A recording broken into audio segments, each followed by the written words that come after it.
Lavaca County. My name is Lauren Lundy. And my name is Ryla Mark. And today we're here to welcome you back to this edition of Have You Heard? Now for some local news. The early voting for the Lavaca County Sheriff election has begun at the Lavaca County Courthouse Annex. Voting is from 8 o'clock to noon and then noon till 4:30. Make sure to stop by and get in your vote. On Saturday, January the 13th, Hallettsville High School sophomore Peyton Posick was crowned Miss Hallettsville. This week, we asked her a few questions about her experience. Let's take a look. Today, we're joined by Miss Peyton Posick. Peyton, what do you think is the most valuable experience you learned during the pageant? The most valuable experience I learned during the pageant was definitely meeting the other contestants and getting to know them well. They go to our school, so it was really cool to learn about them and to compete with them. And it was just such a good experience to meet with those other people. Sounds great. That's great. What are the duties of being Miss Hallettsville? The duties of being Miss Hallettsville is appearing at our local parades and local festivals such as Kolache Fest, Fiddler's Frolic, but also making appearances at local businesses and other things like the fly-in in October or at the art gallery to do for like a showing. There's a lot of things for our royal court to do, and this year we are going to make more appearances and going to meet so many more community members. That's great. That sounds so exciting. I guess you'll be really busy. So that sounds like a very busy schedule. Busy. So what are you most looking forward to this year as Miss Hallettsville? I am most looking forward to meeting so many people. Whenever I was junior miss, you would go to every parade and just have a conversation with people from different communities. And that's what's so special about being in the royal court, is because you get to meet so many new people and hear so many different stories about anybody. Right. Yes. I think that's great community involvement for our town. Oh, yeah. Thank you again for joining us today. Thank you. Over the summer, junior Adeline Pohl attended Ryla Camp. We sat down with her to get some information about this unique opportunity. Thank you for joining us today, Adeline. Thank you for having me. So what is the organization Ryla, and what is it that they do? So Ryla is the Rotary Youth Leadership Awards, and it's basically just a week-long camp where you get to go and have fun and learn about yourself and about other people. Very nice. What did the camp entail, and how would you describe your experiences? So I absolutely loved going to camp. Right when you got there, you had to turn in your phones and all your electronics, which I was really stressed out about, but I kind of forgot about it after the second hour, so it wasn't that bad. And then you're split into like kind of Harry Potter style cabins, and those are the people you hang out with for the week. And you basically just do a bunch of team building exercises, a lot of like reflections, and they do it in a way that it doesn't really feel like the typical leadership camp. Like it's more just fun. Well, it sounds like you enjoyed it. Would you recommend this to others? I would definitely recommend it to others. Go and apply. It's fun. All right. Do you plan to stay involved with this camp? So I'm actually going to be a counselor this year. Oh, that's so exciting. Yeah, I'm going to be overseeing a couple of activities. So Great. Very nice. Congratulations. That's Well, great. thank you so much for that information, and hopefully we'll get some more people involved for the future years. yes, ma'am. thank you guys. Thank you. With Valentine's Day approaching, HBNN reporters Summer Leopold and Cody Bible met with students to hear their thoughts and play. All right, who am I here with? Abigail Broughton.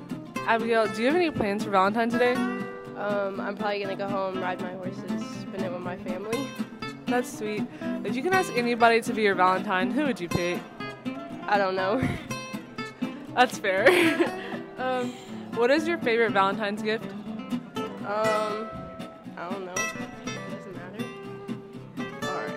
All right. Do you like chocolate-covered strawberries or flowers? Which one do you think would be more thoughtful? Chocolate-covered strawberries. Solid pick. All right, thank you so much. All right, who am I here with? Mallory Mays. Mallory, do you have any plans for Valentine's Day? No. What is your favorite Valentine's gift you've ever received? Chocolate-covered strawberries. That seems to be a popular pick. Let's see. If you could choose anybody to be your Valentine, who would you choose? Probably Josh Hutcherson. Good choice, good choice. Thank you. That's all. All right, who am I here with? Hudson. Hudson, what are your plans for Valentine's Day? I don't have any plans.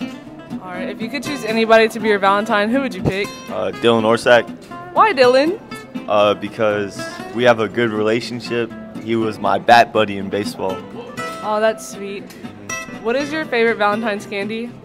I think I'm gonna say Fun Dip. That's a solid choice. All right. Thank you so much. All right. All right. Who am I here with? Miss Cody Bible. Cody, do you have any Valentine's plans? No, I do not. Do you want to be my Valentine? Yes, I do. We should make chocolate-covered strawberries together. Let's do it. Okay, let's do it. Girls' night? Yes. Galentine's. Galentine's. Yeah. Welcome to the Sports on Have You Heard, where we cover your favorite Lavaca County teams. I'm Rebecca Sotsky, and we're going to start off with the recap of the girls and boys basketball games. The boys basketball team took on the Industrial Cobras and left with the win 46-35. Battling to the end, they won against Tidehaven at this Tuesday's home game. Come show your support to the Brahmas to take on Palacios at 7:30 at our home turf. After a delay to a power outage, the Hallettsville Lady Brahmas took home another win against Industrial 39-23. This Tuesday, the girls swept Tidehaven with the final score of 50-25. They are currently standing in a tie with Edna for first in the district. They will go head-to-head for a first-place spot in Rice this Friday. Watch Facebook for a time for this game. Now on to swim.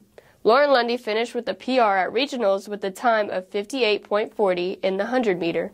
She also qualified for state in the 50-meter as well. Boys soccer's latest game on Tuesday night, they went up against Palacios Sharks and finished with the final score of 1-1, hoping to carry out a win tonight at 7:15 here at home. LB Soccer beat the Palacios with a difficult start in the first half, but coming out with a 1-0 win. Thanks for tuning in to Sports on Have You Heard. My name is Rebecca Sotsky, and we'll turn it back over to Peyton. Good morning, Lavaca County. My name is Peyton Possock, and this is your Valentine's Day forecast. Punxsutawney Phil did not see a shadow, so spring is on the way, y'all. This weekend, you can expect a high of 72 and a low of 62. Saturday, there's an 80% chance of rain. A cold front will be the result of this rain shower, dropping temps in the beginning of the week to the lower 40s, and expect highs in the lower 60s. Wednesday, you can expect clouds, and for the rest of the week as well. And lows dropping in the 40s. Ending this week, you can expect very light thunderstorms. Have a great rest of your week, and happy spring. Go Brahmas! Thanks, Peyton. I'm glad we get to enjoy some comfortable temperatures. Let's go to Brett Baker and Darby Phillips to hear some valuable information about the agricultural industry. Hey there, Lavaca County. My name is Darby Phillips. And my name is Brett Baker. And welcome back to Episode 9 of Ag in Your World, brought to you by Hallettsville FFA and Hallettsville Brahma News Network. It's that time of year again. CDE season is coming into full swing. Our Hallettsville FFA members have begun participating in various invitational CDE competitions. Also, the Hallettsville Junior Livestock Show may be over, but the major shows are just beginning. Good luck to any Hallettsville FFA members who will be showing in the next 2 weeks at the San Antonio Stock Show and Rodeo that kicked off yesterday. Every episode, we like to shine a spotlight on our outstanding FFA members. This spotlight goes to FFA member Summer Leopold. Summer is a senior and in her 4th year of FFA. She participates in the Ag Issues LDE and the Dairy Judging and Vet Tech CDEs. She is showing a scramble heifer in Houston for the first time this year and has shown market pigs in Hallettsville for the last 7 years. She wants to go to Texas A&M and major in animal science and then go to vet school to be a mixed animal veterinarian. And we'll close with the Ag News of the Week. Did you know that flowers and chocolate are the most popular Valentine's Day gift? West Africa is the largest producer of cocoa, which is used for flavoring chocolate. The countries of Ecuador, Colombia, and Kenya are the largest producers of roses, and California leads the U.S. in rose production. Around 224 million roses are grown for Valentine's Day each year, and alone generate about $2 billion in revenue. Last year, the average cost of a dozen roses ranged between $35 and $70. This year, the average cost across the nation is $80 for a dozen roses. Thank you for tuning in to Ag in Your World, brought to you by Hallettsville FFA. We hope that you return for our next episode that will air February 23rd on Have You Heard. Now back to Lauren and Rylan. Thank you, Brett and Darby. We want to say a special thank you to our sponsors: Edward Jones, Shamrock Movers, Lavaca Title Company, TDECU, CH Graphics, Forever Last, Benedettini Cabinets, City Motors and Edna, Plum Perfect Plumbing, Texas Elite Therapy, and Mrs. Judy Drozd. If you or your company are interested in sponsoring us, please contact our advisor, Christy Opiella, at 361-798-2242, extension 384. Once again, I'm Lauren Lundy. And I'm Rylan Mark. Thank you for joining us for today's edition of Have You Heard? See you next time.